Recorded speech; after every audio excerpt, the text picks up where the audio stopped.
So I've got this diagram and I've got some information on the left side of this line that I want to take care of. I need to mark that using what the notation tells me on the right side, so my diagram is up to date. So the very first thing I have, line AB is, so that's line AB is congruent to line XZ. That's what those two vertical lines mean. So the way to mark that is you just put two little arrows on the line like that. And that shows that those two things are running in parallel. No matter how straight you draw it, if you don't have those lines on there, they're not parallel. So we have to mark everything. Okay, let's look at the next one. So this has been taken care of. Let's look at the next one.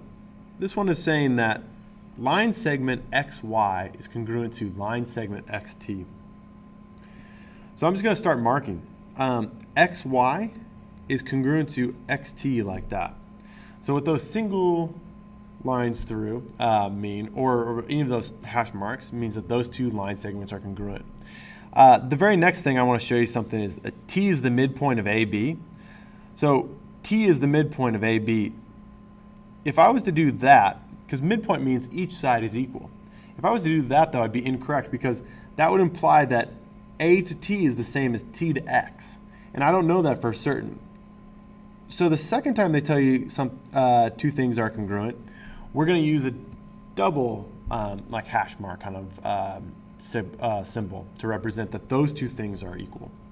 And this can keep going to 3 hash marks, 4 hash marks, 5, and so on. But we're just trying to match those things up. The same thing happens for angles. Look, the very next one says XT, ray XT, is an angle bisector of AXY. So here's XT running across this.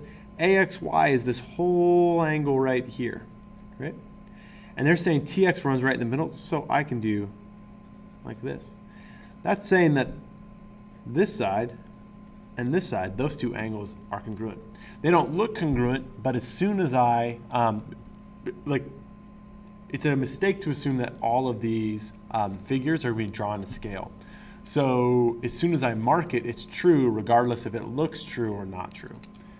And that's how we take some of that notation and we bring it to a diagram.